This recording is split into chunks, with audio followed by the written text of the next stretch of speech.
E o tema da palestra é um tema que nos leva à América do Norte, a cidade de Nova Orleans. Uma cidade com uma história singular, uma cidade que foi fundada por franceses no século XVII, se tornou espanhola em meados do século XVIII, depois voltou a ser francês, mas pouco tempo depois, em 1803, a cidade foi vendida por Napoleão aos Estados Unidos. É também uma cidade com uma grande comunidade negra, poder-se-ia até chamar Nova Orleans a capital da cultura negra nos Estados Unidos. Qual é então o objetivo desta palestra? É uma pesquisa sobre as raízes de um fenômeno cultural famosíssimo, mas ao mesmo tempo também enigmático, que é o Mardi Gras Indians.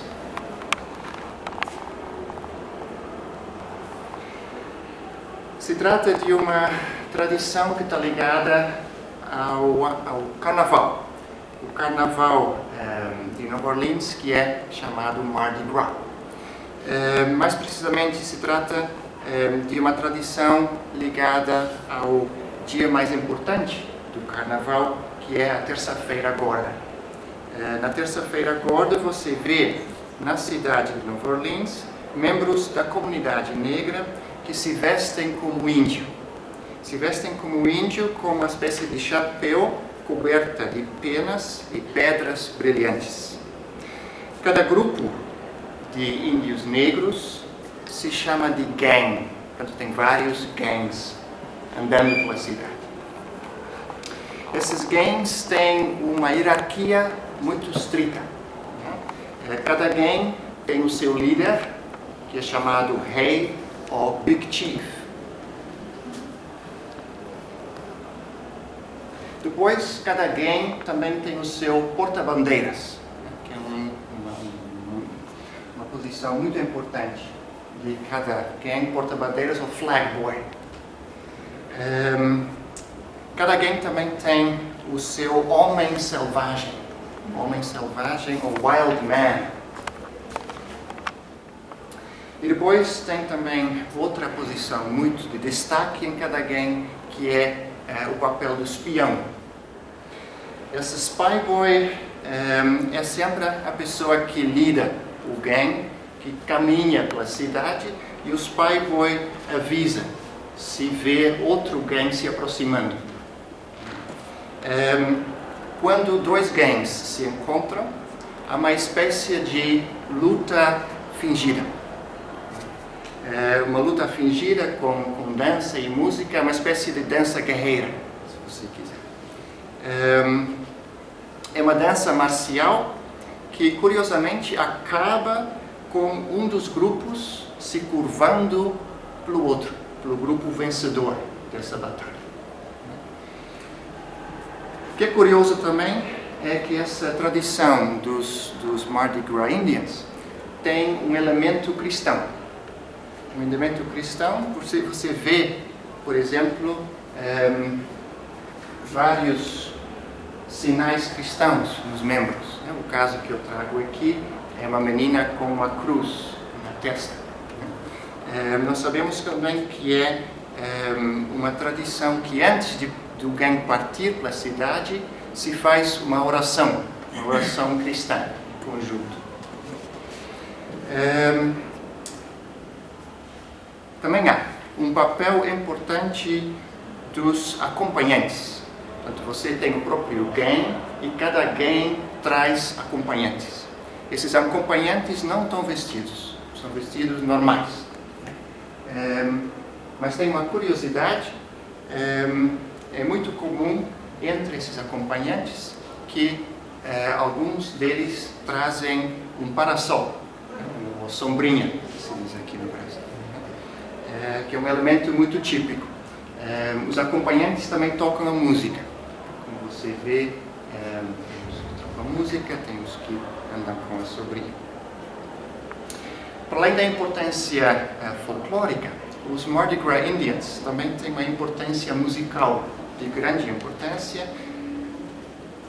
E essa tradição musical é também uma tradição enigmática, porque várias das canções que são cantadas pelos gangues têm uma letra que hoje em dia mais ninguém entende, nem os próprios membros dos gangues. Cantam numa língua e ninguém sabe que língua é essa, ninguém sabe o que significam essas canções.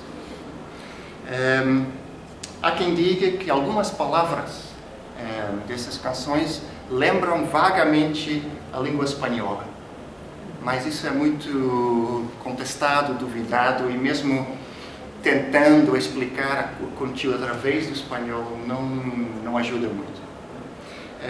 O que há também é canções mais recentes, e essas canções mais recentes são cantadas em inglês. Eu vou dar um exemplo.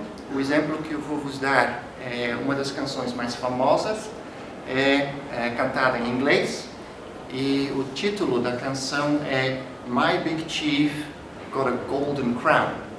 Portanto, o meu rei tem uma coroa de ouro. Então, vamos ver. Presta atenção à música, que essa música foi de importância crucial nos Estados Unidos, porque foi dessa música que desenvolveu a música jazz de Nova Orleans. Portanto, a história da música norte-americana, essa música é importantíssima. Então vamos ver aqui um exemplo.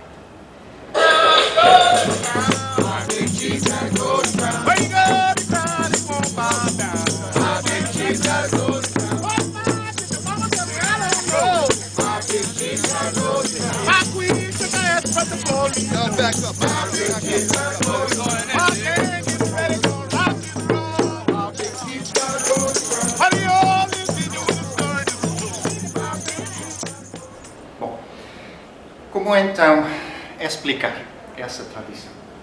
Há várias teorias, e eu vou começar por apresentar 3 teorias existentes e depois vou apresentar a minha própria interpretação, que é diferente dessas 3 teorias existentes. A maioria dos pesquisadores julga que os Mardi Gras Indians é uma tradição recente. É uma tradição recente que começou em finais do século XIX e começou a partir dos Wild West shows do Buffalo Bill. O Buffalo Bill que em finais do século XIX viajou pela América do Norte com o seu show, trazendo pessoas vestidas de índio. Este show foi extremamente popular e a explicação então é que o povo mais pobre, digamos, que não podia assistir a esse show, imitava esses índios. Começaram a se vestir de índio. Essa é a altura também em que começa o carnaval, e assim apareceram os negros com a sua própria fantasia, inspirada nesse tipo de roupa índia que os atores nesses shows do Buffalo Bill vestiam. Há um ponto importante a favor dessa teoria, que é as descrições que nós temos dos Mardi Gras Indians começam de fato em finais do século XIX.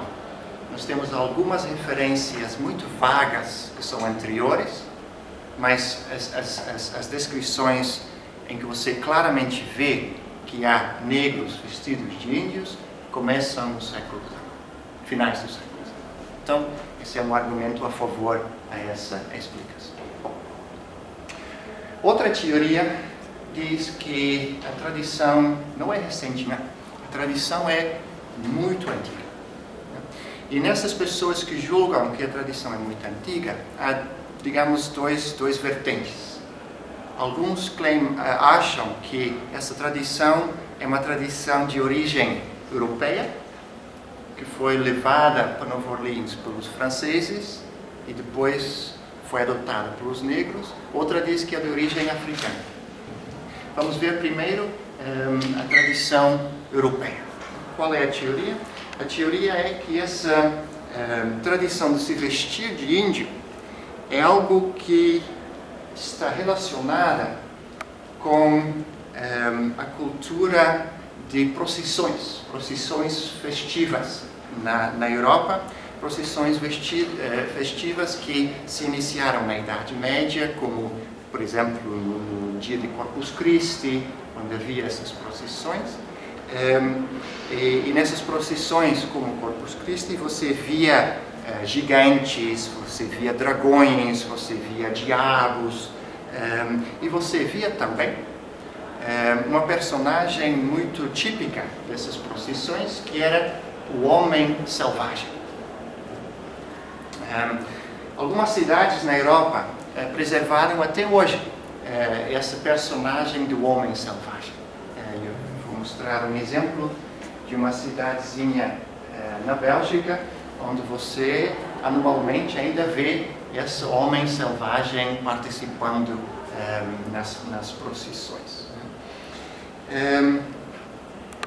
O que acontece é que no século XIX, essa tradição medieval europeia foi de certa forma reinventada na cidade de Paris. A cidade de Paris, que no século XIX criou a parada de carnaval. O carnaval tem uma longa história, mas a parada em si não fazia parte dessa história. A parada foi de certa forma construída na cidade de Paris no século XIX. E quando em Paris, no século XIX, se reconstruiu a parada, eles foram buscar elementos antigos para fazer parte dessa parada. E um dos elementos em que eles foram buscar foi precisamente o homem selvagem. E o que nós sabemos, e o que é importante para nós, é que essa parada de carnaval da cidade de Paris influenciou a maneira como o carnaval seria celebrado em outras cidades do mundo. Porque nós estamos falando de um tempo na história em que a cidade de Paris é vista no mundo como um exemplo cultural. Isso aconteceu, por exemplo, no Rio de Janeiro. A parada do Carnaval do Rio foi influenciado pelo modelo francês. E vimos também a mesma coisa em Nova Orleans. Sabemos que a parada Carnaval de Nova Orleans foi basicamente uma imitação daquilo que se fazia em Paris.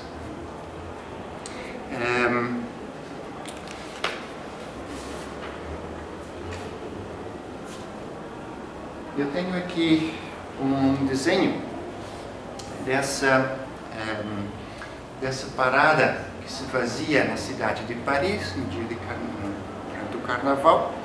E se você olhar bem, você vê que junto ao boi enfeitado tem homens selvagens. Esses homens selvagens têm um aspecto que mudou. E o que mudou é aquilo que eles trazem na cabeça. Você vê que na cabeça eles trazem penas. Qual é a explicação? A explicação é que a noção do homem selvagem na Europa tinha mudado. E o que mudou a noção do homem selvagem foi a descoberta da América. Nós sabemos que a maneira como na Europa o homem selvagem se vestia, essa maneira muda após a descoberta da América e o encontro com o índio. Porque nós sabemos que com a descoberta da América havia uma fascinação na Europa pelo índio. O índio que na altura era chamado na Europa como homem selvagem. Então você vê que em muitas cidades na Europa que tinham uma tradição de haver nas procissões um homem selvagem, que esse homem selvagem deixa de se vestir de maneira tradicional e vai se vestir de índio. Temos, por exemplo, um documento interessantíssimo da cidade espanhola de Toledo, um documento de 1525. E nesse documento se explica isso. Se diz que nós temos a tradição do homem selvagem, mas vamos fazer uma coisa diferente. Este ano nós vamos ter 8 homens selvagens, e desses 8 homens selvagens, 4 se vão vestir a modo antigo e outros 4 se vão vestir de índio. Você vê essa mudança também em outros lugares. Você vê, por exemplo, essa mudança em brasões de cidades europeias, e havia uma tradição de incluir homens selvagens nessa brasão. E você vê também que nas brasões, onde antigamente havia homens selvagens de maneira vestida tradicional, se muda para homens selvagens vestidos de índio. Vou dar aqui um exemplo também.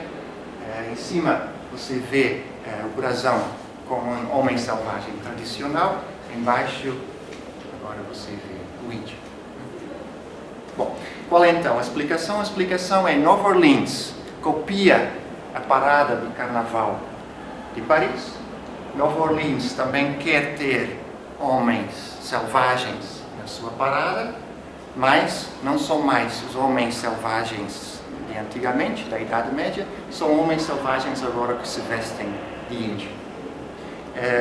Geralmente as pessoas que se vestiam de homens selvagens eram pessoas pobres, que faziam algum dinheiro se vestindo dessa maneira, e então a explicação é, o que se fez foi pagar a uns pobres negros para se vestir dessa maneira, e aí nasceu o negro vestido de índio.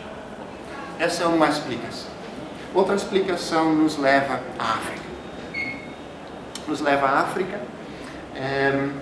E essa explicação da origem africana, da tradição, é uma explicação que tem também um argumento a seu favor importante.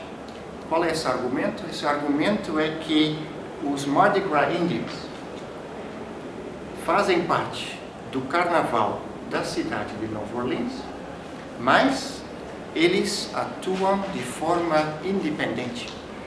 Isto é, em Nova Orleans você tem a parada oficial, digamos, mas os Mardi Gras Indians não fazem parte dessa parada. Eles têm a sua própria celebração noutra parte da cidade. Portanto, há uma clara distinção entre a parada oficial, financiada pela cidade e a elite, e depois os gangues negros que nos seus próprios bairros se vestem de índio. Outro elemento a favor da origem africana da tradição é que há indicações, infelizmente indicações vagas, que existiam no mundo negro, na comunidade negra de Nova Orleans, existiam tradições similares antes dos shows do Buffalo Bill. E essas tradições que existiam antes do finais do século XIX, antes do Buffalo Bill, essas tradições eram encontradas num lugar específico da cidade de Nova Orleans. E qual é esse lugar? É um lugar famosíssimo em Nova Orleans hoje em dia, é o chamado Congo Square. Congo Square. Por que se chama essa praça a Praça Congo? Se chama assim porque a maioria dos escravos na cidade de Nova Orleans tinham raízes congolesas. Interessante é que esses escravos não vieram diretamente do Congo para Nova Orleans. Esses escravos vinham através do Haiti. Foram levados do Congo para o Haiti, mas quando se deu, em finais do século XVIII, a revolta dos escravos no Haiti, muitos donos de plantações fugiram da ilha, e alguns deles conseguiram levar parte dos seus escravos consigo. Fugiram do Haiti com os seus escravos. Muitos fugiram primeiro para Cuba, e depois de Cuba muitos acabaram parar em Nova Orleans. E esses escravos que traziam, a grande maioria desses escravos tinham raízes congolesas. Daí que se falava de Congo Square, porque era nessa praça que esses escravos se juntavam para dançar, para fazer música, etc. E nós temos algumas descrições daquilo que acontecia na Praça Congo. E vou vos dar uma descrição muito famosa do ano 1820, do início do século XIX, muito antes de Buffalo Bill. E vamos ver então como é descrito aquilo que o visitante da cidade de Nova Orleans descreve na Praça Congo. Some 100 of Negroes, male and female, follow the king of the wake. For a crown, he has a series of oblong gilt paper boxes on his head, tapering upwards like a pyramid. From the ends of these boxes hang two huge tassels, like those on epaulets. He wags his head and makes grimaces. He dances, and their streams fly, and the bells that they have hung about them tinkle. I've seen groups of these moody and silent sons of the forest, following these merry bacchanalians in their dance through the streets.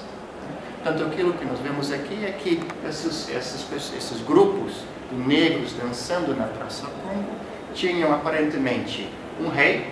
Esse rei tinha uma coroa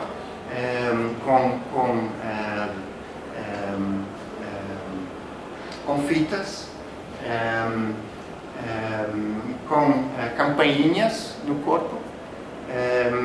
E, curiosamente, Timothy Flint também menciona, no fim da citação, ele menciona groups of moody and silent sons of the forest.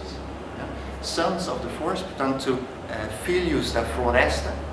E para todas as pessoas dessa altura, o termo filho da floresta é percebido como sinônimo de índio. Portanto, ele diz, eu vi os negros dançando e havia lá também índios. E esses índios participaram e também corriam pelas ruas. E isso é muito enigmático, né? Porque não sabemos muito bem explicar o que ele viu, afinal. Né? Que índios é que são esses? Será que são verdadeiros índios? Mas por que os índios dançavam juntos com os negros? Será talvez que esses índios eram zambos? Eram talvez filhos de relações mistas, de índios e negros? Sabemos que existiam essas relações. Ou será que talvez esses índios não eram índios? Talvez eram negros vestidos de índios, já nessa altura. Não se sabe. O que se sabe é que a tradição dos Mardi Gras Indians faz parte da identidade negra da cidade de Nova Orleans e é uma tradição de grande orgulho da comunidade negra. Eu vou terminar essa introdução com um filme breve que só demora 3 minutos, e esse filme presente uma interpretação de um antropólogo da cidade de Nova Orleans, e vamos ver então como ele descreve e essa tradução da sua origem.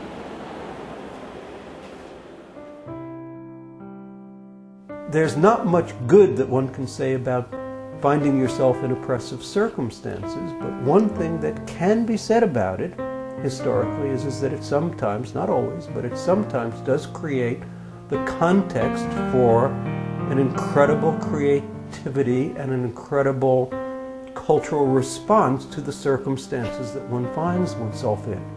Humor, music, drama, the art forms are ways of dealing with the circumstances that one finds oneself in, good, bad, and indifferent. Mardi Gras Indians do this. They do it in the same way people do it all over the world, and they don't have to know that it's part of a larger tradition that human beings do everywhere. Neighborhoods of blacks who live throughout New Orleans have something to be included in, have something to create community out of, have something to feel both a part of and to be proud of, that was denied them by nothing more significant than the color of their skin. And the fact that they came forced in boats to be slaves in this country. All of these things make them more than interesting. They make them one of the most important stories of what human beings are about. Mardi Gras is a ritual of reversal in some ways. And by that I mean it's a ritual in which some people get to be what they aren't the other 364 days of the year. They get to express things that otherwise might in fact be suppressed under normal political circumstances.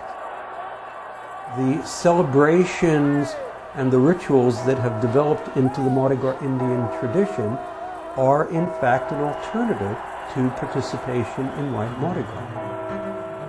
White Mardi Gras excluded blacks in New Orleans and other places. White Mardi Gras, the Mardi Gras celebrations that trace to the Spanish, come through the Civil War, are connected, unfortunately, but quite really, to the Ku Klux Klan and other such secret societies. There's a component of Mardi Gras Indian tradition that, in one interpretation, clearly traces to Plains Indian culture. The big bonnets of feathers, the particular ways in which costumes are sewn and put together, the way stories are told on them. Clearly some of this comes from Plains Indian cultures, which, by the way, were cultures that were created in response to culture change. The music that's been created by black culture, including Mardi Gras Indian culture, is the result of some of those unfortunate conditions that people were made to suffer through and are being made to suffer through today. Even though they were separated from other members of their group, even though... Não sei se perceberam muito bem. Faz uma síntese. No fundo ele não diz muito. No fundo ele diz como é importante a tradição para a identidade da cidade, para a identidade da comunidade negra. E ele depois mostra imagens de índios, né? E diz que tanto a comunidade índia como a comunidade negra eram comunidades discriminadas. Aí não é de espantar que haja influência, mas ele não explica ao certo então como podemos explicar essa influência. Um elemento curioso é que as imagens que ele mostra são imagens dos chamados Plain Indians. Plain Indians, ou seja, índios de uma região dos Estados Unidos que não é New Orleans, que é milhares de quilômetros afastados de New Orleans, o que torna um pouco duvidoso a teoria que os próprios índios influenciaram essa tradição, porque se fossem os índios de New Orleans que influenciavam, você ia ver símbolos de cultura índia tipicamente dessa região. Você não ia ver elementos de índios que viviam a milhares de quilômetros dessa região. Então, na segunda parte dessa palestra, eu gostaria de apresentar uma interpretação própria, que eu não sei, não posso garantir que a minha é melhor, é uma apresentação diferente, mas, enfim, eu acho que é interessante, é útil ver também essa tradição de um ângulo diferente. Eu começo por adotar uma perspectiva comparativa. Isto é, eu vejo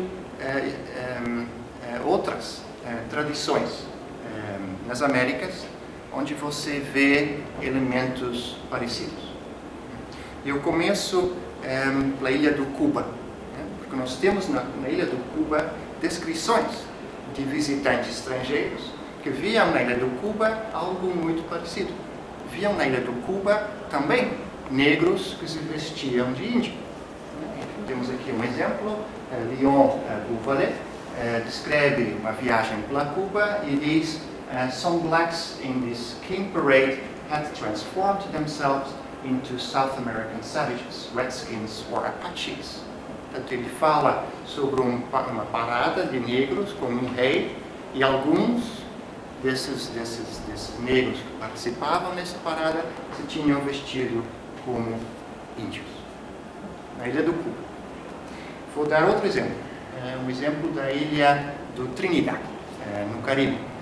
At the Carnival Parade in Trinidad, I saw blacks who were daubed with red ochre. They had been brought over from the island from Venezuela in order to participate as Indian warrior bands. The group included stick fighters, kings, queens, chiefs, medicine men, ambassadors and other dignitaries. Portanto, mais uma vez a mesma coisa, né? Trinidad, Carnaval, negros, mas alguns desses negros participavam representando um grupo de guerreiros índios. Muito curioso. Eu faço também uma ligação ao Brasil. Uma ligação ao Brasil onde nós encontramos também tradições similares. Por exemplo, tradições similares nos maracatu. Maracatu, onde não é raro você ver um negro vestido de índio.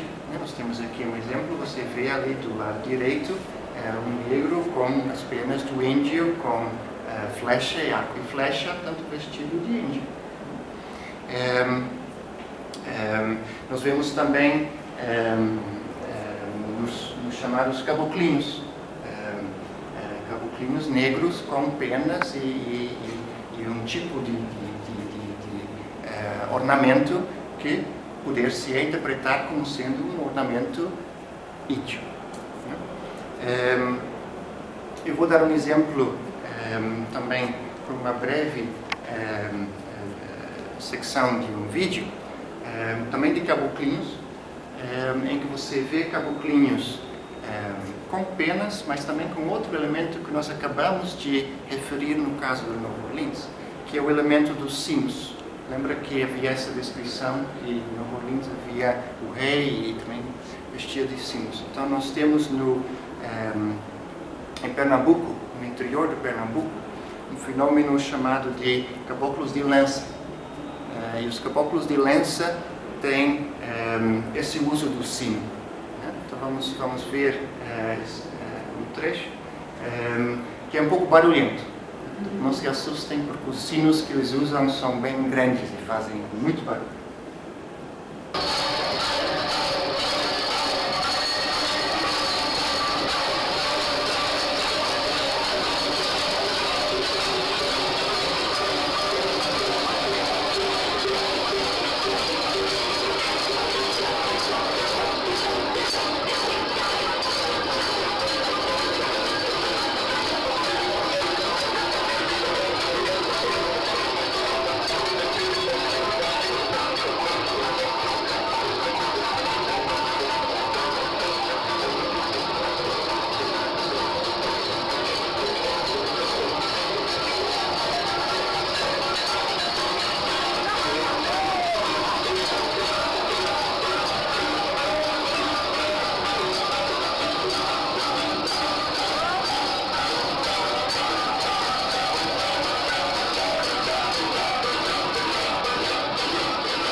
Minha pergunta então nós vemos algo similar na ilha do Cuba, em Trinidad, aqui no Brasil.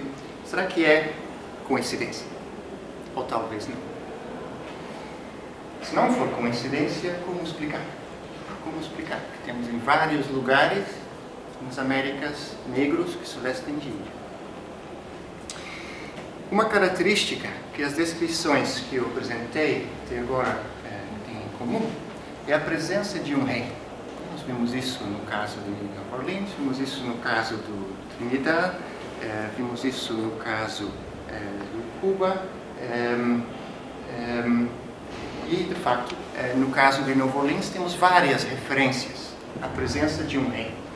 Temos, por exemplo, que o primeiro, Johann Gottfried Flügel, visita New Orleans e diz que I saw 3 richly ornamented black kings dancing on Congo Square. Portanto, a presença de um rei é bem típico. Outro exemplo que fala até de um rei Congo. He was called King of Congo. This monarch and all his subjects were tricked on in a manner so inconceivably grotesque it was impossible to behold them without laughter. Portanto, ela pensa que é ridículo como se vestiam esses negros, e depois ele até compara esses negros que ele via com galinhas, por causa de usarem tantas penas. Minha pergunta então é, será que esses reis possam ter algo a ver com os reis negros que nós conhecemos aqui do Brasil? Em outras palavras, será que há uma possível conexão entre esses reis e reis de uma fraternidade negra?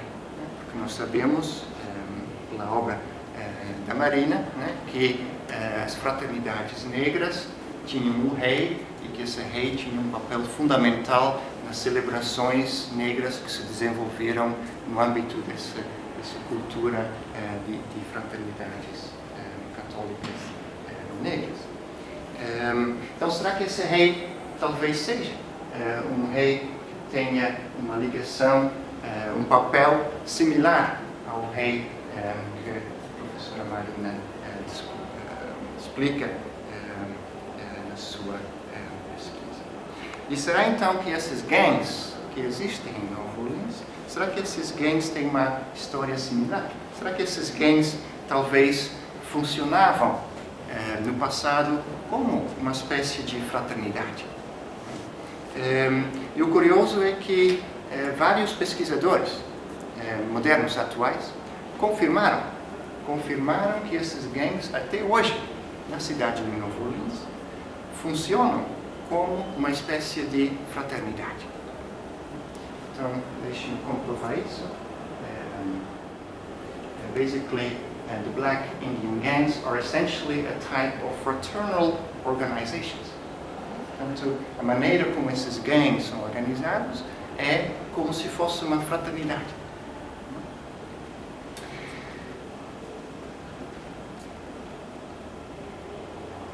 Com ajuda mútua, etc. Então, mais uma vez, eu me pergunto, será que isso é por acaso? Ou será que é uma conexão? E uma possível conexão que eu faço é uma conexão a uma tradição muito conhecida na cultura negra no Brasil, que é a tradição chamada de Mouros e Cristãos. Eu julgo que conhecem essa tradição de Mouros e Cristãos, uma festa de origem ibérica, dedicada a Santiago, Santiago que era conhecido no mundo ibérico como o Matamoros, o santo que se invoca na luta contra os mouros. Aqui vemos o Santiago de Matamoros. Nós sabemos que essa tradição cultural de mouros e cristãos era extremamente popular no inteiro mundo colonial ibérico. Não só na América Latina, não só na Península Ibérica, mas, por exemplo, também nas Filipinas, onde tem uma grande tradição de mouros e cristãos. E também em África, na ilha de Santo Tomé, é uma tradição muito importante da ilha, essas festas folclóricas de lutas entre mouros e cristãos. Deixe-me só comprovar essa popularidade dessa tradição antes de continuar. Um estudo por um folclorista norte-americano que concluiu dizendo mouros e cristianos has probably involved the direct participation of more people than any other folk play. Portanto, ele argumenta que mouros e cristãos é talvez a tradição popular ibérica mais popular, de maior influência. And it has served as an important vehicle for the expression of deeply held cultural values. Portanto, no mundo ibérico inteiro, essa tradição teve um impacto muito grande. E nós vemos, de facto, paralelos entre os mouros e cristãos e os Mardi Gras Indians. Vemos, por exemplo, paralelos no sentido que nos mouros e cristãos você também vê grupos com uma estrutura militar, que se vê também nos Mardi Gras gangs, com porta-bandeiras, com as lutas e tudo mais. Nós vemos também nos Mardi Gras Indians e nos mouros e cristãos um papel de destaque do espião. Ambos têm um espião. Ambos têm a dança marcial. E em mouros e cristãos, essas lutas, né, também terminam com o ato de se curvar. E quem se curva são os mouros que foram que lutavam contra os cristãos sempre vencem, né? E depois de vencerem os mouros têm que se curvar, e curvam-se por quê? Porque vão ser simbolicamente batizados para se tornarem cristãos também. Você vê também na maneira de se inventar, de se enfeitar, a tradição de mouros e cristãos, você vê o uso de chapéus com pedras coloridas e com penas. As penas não são tão espetaculares como em Casa Nova Olinda, mas você vê penas, você vê pedras colorantes nesses chapéus. E curiosamente, eu descobri uma descrição, aliás, uma das primeiras e mais antigas descrições destas danças negras que se via no Congo Square, em que alguém descreve os chapéus que se usavam, e essa pessoa descreve esses chapéus, dizendo que a ele lhe pareciam chapéus de muçulmanos. Vamos aqui ver essa descrição.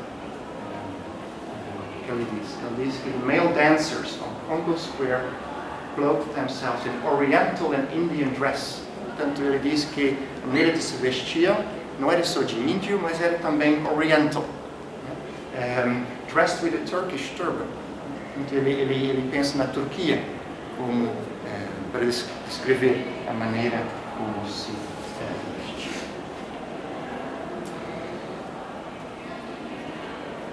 Nós também sabemos que no caso do Brasil, há casos em que há uma espécie de confluência de mouros e cristãos e personagens índios. Essa confluência se vê em tradições conhecidas como cucumbis. Cucumbis em que você vê elementos do mouro e cristão e elementos de pessoas vestidas de índio. Sabemos que também que na tradição espanhola houve uma importante mudança nessa festa folclórica de mouros e cristãos. O que aconteceu no mundo colonial espanhol é que o mouro se transformou em índio. E o próprio Santiago, que é conhecido na Espanha como Matamoros, na América Latina se mudou em Mata-Índios. Vou aqui dar um exemplo. Tem um exemplo de Santiago Mata-Índios, em que Santiago já não é invocado na luta contra os mouros, mas é invocado na luta contra os índios que se recusam de serem cristianizados. E sabemos então que a festa do mouro e cristão, em países como, por exemplo, o México, muda no sentido em que o papel do mouro desaparece e no lugar do mouro você vê o índio. O índio que resiste a ser cristianizado, luta contra os espanhóis, é derrotado, tem que curvar e é batizado. Um exemplo. Os espanhóis introduzem. Mais uma vez, então, a minha pergunta: será que esses paralelos são coincidência ou será que há alguma explicação possível? E uma explicação possível é, obviamente, a história espanhola da cidade de Nova Orleans. Que eu mencionei para você que essa cidade foi fundada por franceses, mas teve um longo período de ocupação espanhola. De 1762 até 1802. Portanto, meio século quase de ocupação espanhola. Nós sabemos também que durante a ocupação espanhola da cidade, os espanhóis introduziram uma política nova, nomeadamente uma política em que os ocupantes espanhóis procuraram alianças com certos grupos negros. Negros que eles depois utilizavam como uma espécie de policiais. Negros que eram contratados pelos espanhóis e depois formavam milícias, e essas milícias depois lutavam junto com os soldados espanhóis. Ou essas milícias eram utilizados para perseguir escravos que tentavam fugir. Então essas milícias eram mandadas atrás deles, lutarem e tentaram cativar esses escravos, levá-los de volta, etc. Portanto, uma possível explicação é que talvez durante a ocupação espanhola, os espanhóis introduziram tradições ibéricas que foram adotadas por grupos negros que foram contratados pelos espanhóis e que daí houve uma espécie de mistura entre tradições ibéricas e tradições africanas, e aí nasceu o Mardi Gras índio. É uma possível explicação. Outra possível explicação é que nós sabemos que uma grande parte dos escravos que existia na cidade de Nova Orleans viveu algum tempo na ilha do Cuba, antes de ser levado para Nova Orleans. Então, outra explicação é que talvez na ilha do Cuba houve essa mistura de tradições ibéricas e tradições africanas, e que essa mistura deu origem aos Mardi Gras Indians e explica os paralelos com aquilo que vemos aqui no Brasil. Mas há ainda outra explicação completamente diferente. E essa outra explicação completamente diferente, e com essa explicação eu vou terminar a palestra, essa explicação nos leva de volta para a África e nos leva para o reino do Congo. Porque nós sabemos que no reino do Congo havia uma tradição importantíssima de danças guerreiras. E essas danças guerreiras, a Marina também publicou sobre isso, eram conhecidas como sangamentos. E quando vemos as descrições desses sangamentos, nós encontramos vários elementos que lembram os Mardi Gras Indians. Deixa eu mostrar uma descrição dos sangamentos feito por um capuchinho italiano. Vamos ver como ele descreve o reino do Congo e essas danças guerreiras. On these occasions, the king wears a crown of great value and parades through the city.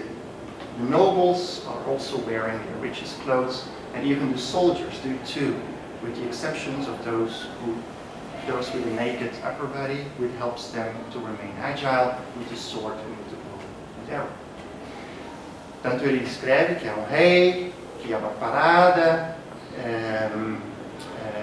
e depois ele diz, on their heads, they attach lots of feathers of different colors. Tanto na cabeça tem uma abundância de penas. Né? And with the king in the middle, they start running in a group. Portanto, formam grupos, tem o rei. On the squares they stop, and from opposite sides of the square, other men come forward. Portanto, andam pelas ruas e depois encontram outro grupo, e quando o outro grupo vem, they start fighting with such agility that it is a pleasure to watch. When the ordinary soldiers are finished, some nobles come to the fore, they form a circle around the king and begin a discussion, screaming, "Who dares to offend our king?" Portanto, ele descreve uma dança guerreira, né, em honra do rei, uma dança guerreira em que os guerreiros usam na cabeça decorações com uma abundância de penas. Não será que haja uma ligação a esses sangramentos? Nós vemos elementos em comum. Vemos o rei, vemos a coroa, vemos um chapéu com penas, vemos a dança marcial. Nós sabemos também que, por causa de influência portuguesa no Reino do Congo, nós sabemos também que o dia mais importante em que acontecia esses sangramentos no Reino do Congo era precisamente o dia dedicado ao Santiago. Tanto que encontramos aqui o Santiago. Tanto outro elemento que temos em comum. Sob a influência portuguesa, Santiago virou muito importante no Reino do Congo. Eu vou vos mostrar outra descrição, que talvez seja ainda mais convincente em explicar esses paralelos. Uma descrição de Duarte Lopes, que diz, eu só tenho a versão inglesa, mas ele diz assim, descreve esses guerreiros. Né? Ele diz, esses guerreiros nos sangramentos, they wear a cap ornamented with cocks, ostrich, peacocks and other feathers. Portanto, ele descreve em detalhe como era importante para esses guerreiros usarem todo tipo de penas. Which makes the man seem taller and very formidable, as well as a belt. Isso achei muito interessante. Ele não só diz que tem muitas penas, mas lá no Reino do Congo, esses guerreiros que participavam desses sagramentos também usam belt with lots of small bells attached. Portanto, ele menciona os sinos. Outro elemento que nós já encontramos no âmbito da minha palestra. As penas, os sinos, a dança guerreira. Nós temos também um desenho muito curioso, um desenho de um guerreiro congolês que participava nesses sangramentos. Quando vemos esse guerreiro, vemos claramente a importância das penas. Né? E vemos o arco e flecha. Né? Então vemos uma figura que, de certa forma, exempla muito um índio. Então, uma possível explicação, e com essa sugestão eu queria terminar, uma possível explicação que talvez o índio não seja índio, e que talvez o índio, na verdade, é um soldado, um guerreiro congolês, que tinha características que na América Latina e na América em geral foram interpretadas erradamente como sendo elementos da cultura índia, como usar penas, como andar com arco e flecha. Né? Vê também os sinos que ele tem aqui no corpo. Né? E então, essa é a minha conclusão. Uma conclusão que é só uma outra teoria, né? Eu não tenho provas, mas eu acho que vale a pena investigar essa pista mais em pormenor, essa pista que talvez os índios não sejam índios. Talvez a maneira de se vestir não é uma maneira de se honrar o índio, mas é uma maneira de se dar continuação a uma tradição que nasceu no Reino do Congo. E que talvez o fato de se haver tantos grupos de escravos com origens do Reino do Congo em várias partes das Américas, talvez esse fato pode explicar por que nós vemos em partes tão diferentes nas Américas elementos muito similares. Eu vou terminar minha palestra com essa foto. Do lado esquerdo você vê New Orleans, né? E você vê as penas, e você vê também do lado das orelhas a cruz, né? E do lado direito você vê Brasil, e você vê também as penas, e você vê também do lado das orelhas, você também vê uma cruz, né? Então talvez essas semelhanças não sejam coincidência. Talvez haja uma teoria que possa explicar essas semelhanças, e talvez essa explicação possa ser uma explicação que nos leva ao Reino do Congo. Obrigado pela sua atenção.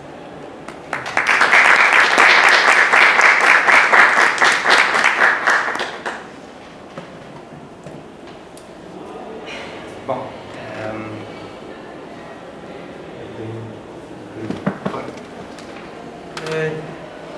provavelmente você deve conhecer, tem uma tese de doutorado nos Estados Unidos, publicada no ano passado, né, que fala sobre a dança, os movimentos corporais, que ela faz uma tese.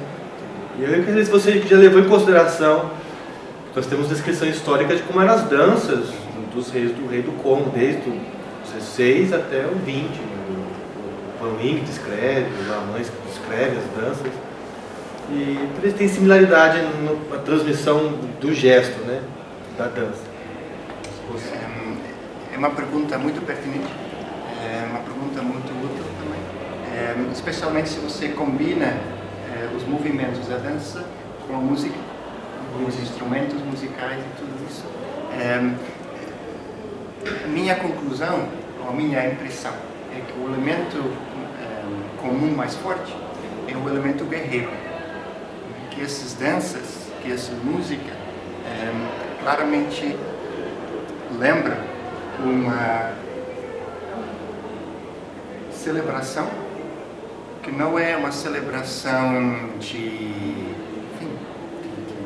festa, é uma celebração que claramente tem um elemento guerreiro, tanto na maneira como se movimenta, na maneira como se faz música, um elemento de guerreiro e um elemento claramente também de honrar o líder, honrar o rei. Daí também a sombrinha. A sombrinha é um elemento importante para você honrar o seu rei. Então eu acho que esses paralelos reforçam a minha teoria que não é coincidência que haja essa semelhança e que deve haver alguma explicação. Eu não sei se a minha teoria é exata, mas o fato de haver tantos paralelos entre aquilo que se passava no Reino do Congo e aquilo que se vê no Brasil, que se vê em Cuba e que se vê em New Orleans, talvez não seja coincidência. Então essa é a resposta que eu posso dar. Sim. Muito fascinante sua fala. Obrigado. E eu trabalho com relações entre indígenas e negros na Amazônia no século XIX e eu vejo assim, paralelos interessantes. Mas eu tenho uma questão que vai no sentido mesmo de uma curiosidade, se você levar em consideração esse aspecto. Eu vejo no Brasil, por exemplo, em algumas manifestações de danças e de festas, um cruzamento muito grande. Por exemplo, no Maranhão com tambor de crioula, no Pará com carimbó, onde existem elementos indígenas e negros. Ou mesmo no Boi Bumbá do Amazonas, onde tem uma festa enorme no Parintins, que coloca dois dois povos, dois bois, digamos assim, em conflito, e que, enfim, tem uma ritualística semelhante, inclusive, a alguns aspectos que você comentou. Então, a minha questão é, qual é o lugar, por exemplo, da agência indígena nisso? Porque você falou da questão da ancestralidade negra e das possibilidades da relação disso com o mundo atlântico, com a África, mas e os povos indígenas que aqui estavam? Assim, eles se cruzavam com os negros, por exemplo, na Amazônia, os quilombos, os relatos de fuga de escravos colocavam os negros e os índios o tempo inteiro um do lado do outro, e só na Amazônia, mas em outros lugares também no Brasil. Então a minha questão é se você leva em conta isso e levando em conta qual o sentido da agência indígena dentro da composição dessas manifestações. É uma pergunta muito boa, muito pertinente também. É uma pergunta difícil de responder, mas você tem toda a razão quando dá esses exemplos. Eu posso acrescentar que na América Latina você vê elementos paralelos, por exemplo, no México. Nós temos descrições do século XVI em que se descreve pormenorizadamente como há um grupo negro e um grupo índio e lutam entre si e então se podia fazer a mesma teoria. Será que essas tradições em que você vê elementos índios em grupos negros, será que isso vem dessa altura e vem de uma mistura de ambos os grupos, atuarem juntos e talvez até gerações que nasceram daí. Nós também sabemos que no caso de New Orleans houve esse contato entre a população indígena e a população negra, sem dúvida, e deve ter havido mistura de elementos culturais. O grande problema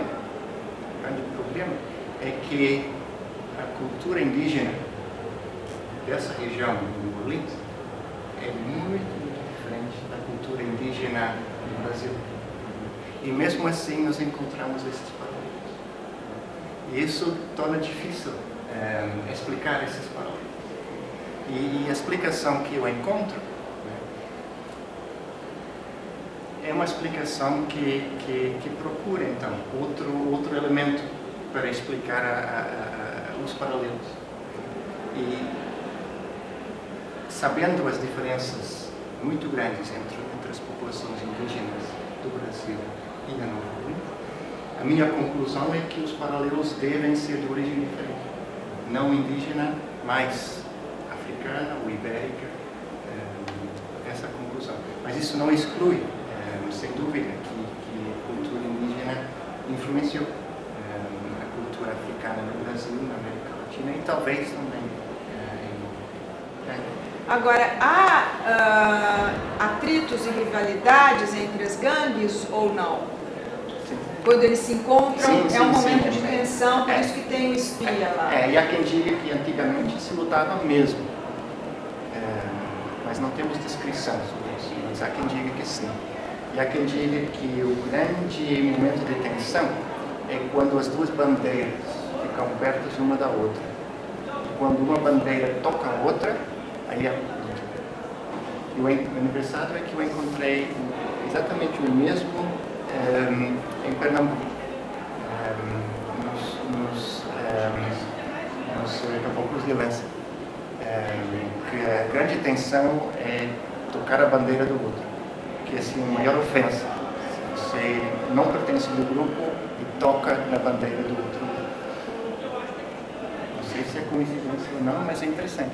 Existe algum tipo de trabalho ligado à história oral, a perguntar para esses líderes, esses chiefs, se eles têm uma memória da história dos seus grupos? Tem. E qual é a memória deles, assim, em termos gerais? Eles dizem que é verdadeiramente índio.